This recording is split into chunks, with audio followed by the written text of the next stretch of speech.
Good evening तुम्हा सर्वांना। आज मी तुम्हाला आमच्या गार्डनची सैर करवत आहे।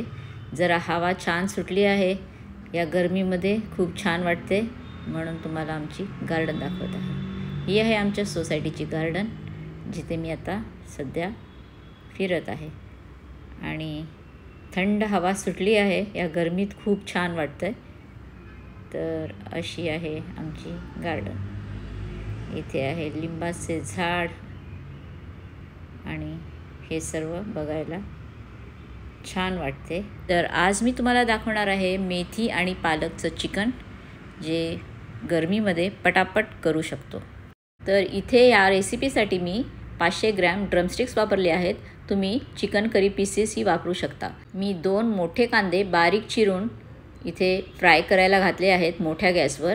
मला बरिस्ता करायचा आहे, तर इतक्या स्टेजवर आल्यावर आता मी तो गॅस बारीक करून पुढची प्रोसेस करत आहे। तर गोल्डन होईस तोपर्यंत आता मी बारीक गॅसवर हे करून घेत आहे। तर इथे लक्ष देताच मी साईड बाय साईड 20 ते 25 लसणीच्या पाकळ्या आणि 2 मोठे आल्याचे गड्डे असे बारीक करून पेस्ट करून ठेवून दिली आहे। तुम्ही ही प्रोसेस आधीच करू शकता कांदा व्हायच्या आधी।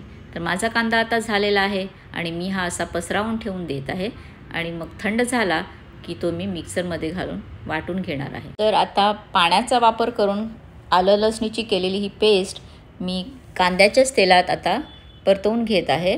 त्याला ब्राऊन होईस तोपर्यंत आता चांगलं बारीक गॅसवर ठेवून दिलं आहे आणि आता मी कांदा मिक्सरमध्ये घालून त्यात थोडंसं पाणी घालून त्याची पेस्ट बनवून घेत आहे। तर ही पेस्ट तयार झाल्यावर ती साईडला ठेवून मी आता आलं लसणीच्या पेस्टमध्ये दालचिनी, बडी इलायची, छोटी इलायची, लवंग, जिरं, मिरी, तेजपत्ता हे सगळं घातलेलं आहे। तर आता ते बारीक गॅसवर ठेवून मी 2-3 ओल्या मिरच्या पाणी घालून बारीक पेस्ट करून घेतल्या आणि आता त्याच्यात मी घालून ते ढवळून साईड बाय साईड एक अर्धी जुडी मेथी आणि एक अर्धी जुडी पालक हे सर्व स्वच्छ धुवून मी एका भांड्यामध्ये थोडंसं पाणी घालून शिजवून घेत आहे। साईडला मी मिरची आलं लसणीची पेस्ट ही ढवळून घेत आहे आणि हे पालक होत असतानाच मी साधारण 200-250 ग्रॅम हे दही बारीक मिक्सरला वाटून घेऊन ठेवून देत आहे। तर आता ही अशी आलं लसूण आणि ओली मिरचीची पेस्ट छान तयार झाली आहे, तेलसुद्धा सुटले आहे, तेव्हा मी हे घुसळून घेतलेलं दही त्याच्यात घालत आहे।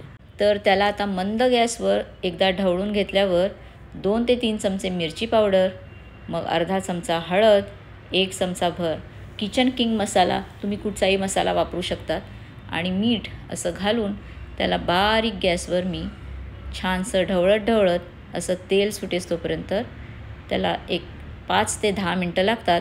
ही प्रोसेस मंद गॅसवरच करायला लागते, नाहीतर दही फुटू शकते आणि ते आपल्याला नको आहे। तर आता मी याच्यामध्ये मीठ लावून मॅरिनेट केलेले चिकन घालत आहे। 5 ते 10 मिनटं आधी मीठ लावले तरी चालेल, याला काही आधी खूप मीठ लावून ठेवायची जरूरत नाही। तर आता मी हे मीडियम गॅसवर झाकून ठेवून चिकन शिजवत आहे आणि हे थंड झालेले पालक आणि मेथी मी बारीक मिक्सरला वाटून घेत आहे। आता हे वाटून झाल्यावर आणि चिकनसुद्धा असे तेल सुटून शिजल्यावर मी त्याच्यामध्ये ही पालक आणि मेथी आणि पाणी घालून तयार केलेल्या कांद्याच्या पेस्टबरोबर एकत्र घालून हे शिजवणार आहे। हे सगळं मिक्स करून छानसं मी मिक्सर धुतलेलं पाणीसुद्धा याच्यामध्ये घालून ते ॲडजस्ट करून शिजवून घेणार आहे। तुम्हाला जर पाणी जास्ती वाटत असेल तर ते तुम्ही अवॉइड करू शकता, पण मी हे सगळं पाणी घालत आहे आणि आता मी थोड्या मोठ्या गॅसवरती हे सगळं अगदी एकजीव होईस तोपर्यंत शिजवून घेणार आहे। तर आता चव बघून मी त्याच्यामध्ये थोडी मीठ घालत आहे आणि भाजलेल्या धण्याची पावडर वरून घालत आहे, थोडीशी भरपूरशी घालत आहे, 1 ते 2 चमचेभर घालून मी चवीपुरती साखर घालते। पालक आणि मेथीला थोडीशी साखरेने चांगली चव येते। तर आता चिकन तयार आहे। ही इतकी कन्सिस्टन्सी असली तरी चालते, का म्हणजे पालक आपल्या आपणच नंतर घट्ट होत जाते आणि मग आपल्याला हवी ती कन्सिस्टन्सी आपल्याला मिळू शकते। तर एन्जॉय करायला तयार आहे चिकन, पालक आणि मेथी। मी त्याच्यावरून नेहमीच तूप घालत असते। तुम्हाला आवडत असल्यास तुम्ही पण घालून ते एन्जॉय करा. कांदा, लिंबू आणि चपातीसोबत खायला तयार आहे. डेकोरेशनसाठी मी ओल्या मिरचीचे तुकडे घातलेले आहेत आणि हवे असल्यास आल्याचे ज्युलियन्स पण घालू शकतात. तुम्हाला व्हिडिओ आवडला असेल तर नक्की लाईक करा, शेअर करा आणि कमेंट करून आम्हाला नक्की कळवा.